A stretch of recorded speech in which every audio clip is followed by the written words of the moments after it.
12 November 2025ला Kalbhairav जयंती आहे. कालाष्टमी त्या दिवशी आलेली आहे. काळभैरव जयंती म्हणजे काळभैरवांचा जन्मदिवस या दिवशी झालेला आहे. आजच्या व्हिडिओमध्ये कालभैरव जयंती कशी साजरी करावी, कुठली सेवा करावी त्या संदर्भातील माहिती आहे. तर आज आपण त्याबद्दलची माहिती बघणार आहोत. तर चला व्हिडिओला सुरुवात करूया. नमस्कार, श्री स्वामी शक्ती या चॅनलवर आपले सर्वांचे स्वागत आहे. आता काळभैरव जयंती म्हणजे भगवान काळभैरवांचा जन्म झालेला आहे. काळभैरव हे भगवान शंकरांचाच एक उग्र अवतार मानला गेला आहे. काळभैरवांना काशीचा कोतवाल सुद्धा म्हणतात, कारण ते संपूर्ण काशीचे रक्षण करत असतात. त्याचबरोबर बघा, काळभैरव, उन्मत्त भैरव, भटूक भैरव असे भैरवांचे अवतार आहेत. आपल्या घरात जो भैरवाचा टाक आहे ते काळभैरव नाही, तो भैरवाचा टाक आहे. आणि काळभैरव हे भगवान शंकरांचा उग्र अवतार मानला गेल्याने आपल्या आयुष्यात जर कोणी असा व्यक्ती असेल किंवा जर दुःख असेल, संकट असेल, तर ते काळभैरवांची सेवा करावी. म्हणजेच काय, एखादा व्यक्ती असतो ना जो वाईट मार्गाला गेलेला असतो किंवा त्याच्या मनात प्रचंड वाईट विचार येतात, त्यांनी जर काळभैरवांची सेवा केली तर काळभैरव त्यांना सुपासारखे सरळ करतात.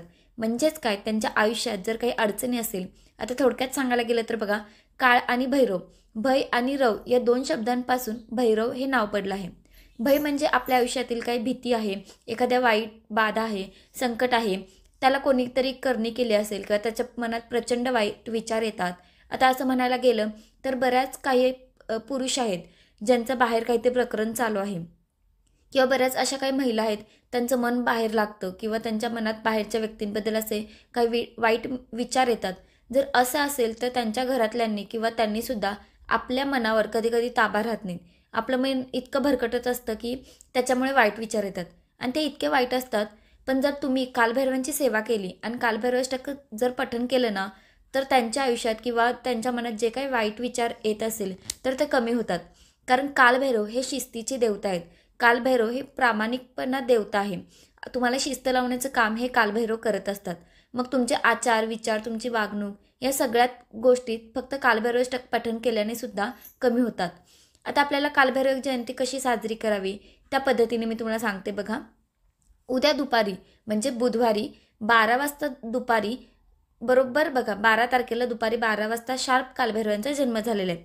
तुमच्या गावात, तुमच्या आसपास जर कालभैरवांचं मंदिर असेल तर नक्कीच कालभैरवांच्या मंदिरात जायचं आहे, त्यांचं दर्शन घ्यायचं आहे. आता ताई दुपारी 12 वाजता जाऊ का, म्हणजे का चालतंय दुपारी 12 वाजता, तर बघा दुपारी 12 वाजता जरी गेलात तरी हरकत नाही. मग ताई आमच्याकडे काळभैरवांचं मंदिर नाही आहे, मग तुम्ही कुठल्याही महादेवाच्या मंदिरात जाऊन तुम्ही सेवा रुजू करू शकता. त्यांना नैवेद्य दाखवायचा असतो. नैवेद्य काय घेऊन जायचं असतं बघा, तर बघा काळभैरवांचं मंदिर असेल तर ठीक आहे, नसेल तर आपण भगवान शंकरांच्या मंदिरात तुम्हाला जायचं आहे. आणि तिथे तुम्हाला काय करायचं आहे तर कालभैरव जयंतीला भगवान शंकरांच्या मंदिरात जाऊन किंवा काळभैरवांच्या मंदिरात जाऊन तुम्हाला एक भाकर घेऊन जायचं आहे, वांग्याचं भरीत. मग ते तुम्ही हिरव्या मिरचीचं करा किंवा तिखट करा, म्हणजे लाल मिरचीचं. वांग्याचं भरीत, त्याच्याबरोबर बाजरीची भाकरी एक, लिंबाची फोड आणि एक कांद्याची फोड असं तुम्हाला घेऊन जायचं आहे. त्यांच्या चरणावर ते अर्पण करायचं आहे. मग ताई हे दुपारी करायचं असतं का, तर नाही, तुम्ही संध्याकाळी जरी घेऊन गेलात तरी चालेल आणि तिथे ते आपल्याला अर्पण करायचं आहे. तो नैवेद्य असतो आपल्याकडून, तो नैवेद्य आपल्याला कालभैरवांना अर्पण करायचा असतो. नैवेद्य अर्पण करून झाल्यावर नारळ, खडीसाखर तिथे तुम्ही ठेवू शकता. तुमची इच्छा असेल तर तुम्ही तिथे नारळ फोडू शकता, नाहीतर ते तिथेच रुजू करावे. आणि आपल्या घरात जर एखादा बाधित व्यक्ती आहे, काही काही मुलं असतात ना, आजकाल तो प्रकार बऱ्याच वेळा ऐकला जातो बघा, बघितला जातो की आपल्या आईवडिलांना मारतात, आईला मारतो मुलगा, बापाला मारतो. तर आपण आपल्या आयुष्यात प्रत्येकाला एक दुसरा चान्स मिळत असतो, तो परमेश्वरसुद्धा देत असतो. तर आपण पण आपल्या मुलांना एक चान्स देतो.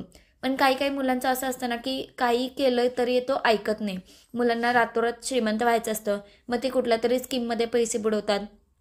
आई वडील त्यांना समजून सांगतात, पण ते त्यांच्या डोक्यात काही घुसतच नाहीत. त्यांना जे करायचं तेच करत असतात. काही काही घरात तर खरंच असे प्रकार बघितले जातात की खूप मुलं त्रास, बघा लहानपणीचा तो त्रास आहे तो वेगळा आहे, कारण ते लहान आहे. पण मोठ्यापणी पण हा त्रास होतो, म्हणजे हे वेगळंच आहे ना. काही काही मुलांना की जे पाहिजे ते मग पाहिजेलच, मग ते आपल्या ऐपतीच्या बाहेर जरी असलं तरी पण मला पाहिजे ते, मग ते तू कुठून पण दे, कसं पण दे.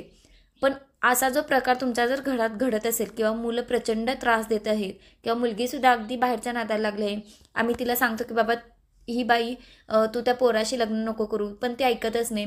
मग अशा व्यक्तींना, अशा मुलांना, अशा मुलींना काळभैरवाच्या मंदिरात घेऊन जायचं. मंदिरात घेऊन गेल्यावर त्यांचं डोकं वगैरे टेकवायचं. मंदिरात जागा असेल तर तिथेच 11 वेळा कालभैरवाष्टकचं पठण करायचं. आणि 40 दिवस लगातार ही सेवा करायची. अडकलेले पैसे मिळावे म्हणून सुद्धा या संदर्भातील माहिती मी लवकरच तुम्हाला सांगेन.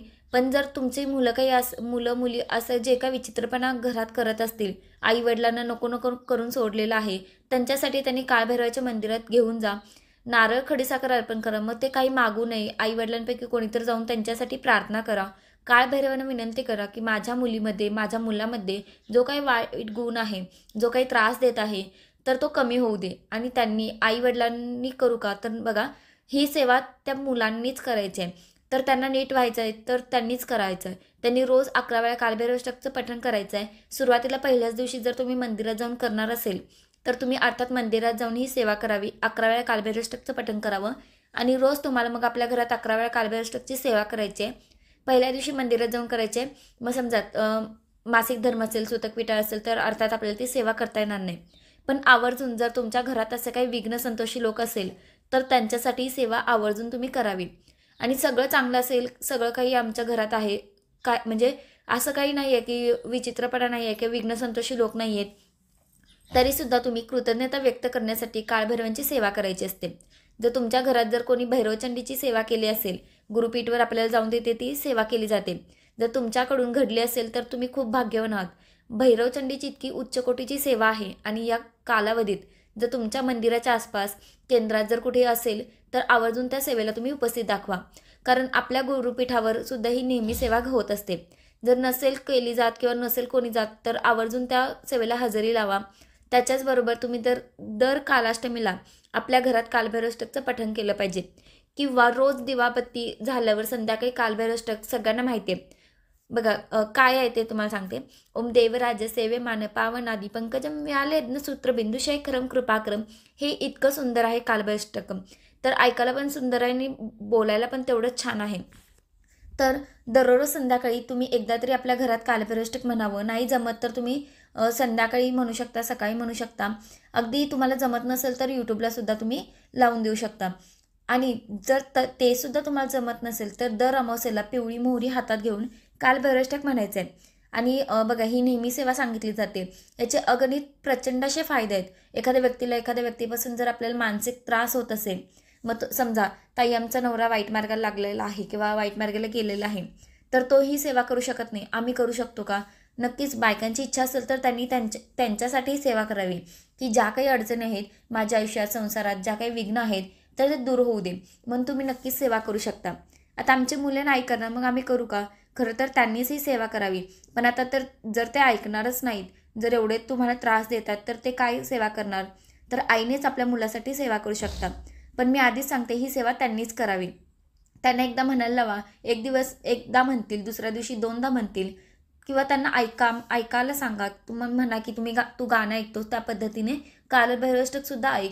लहानपणीच मुलांना अगदी तुम्ही बालसंस्कार आहे किंवा कळवत्या आईंचा जो बालोपासन आहे किंवा तुम्ही ज्या बैठकीला जात असाल, तर तिथे तुम्ही त्या मुलांना पाठवा.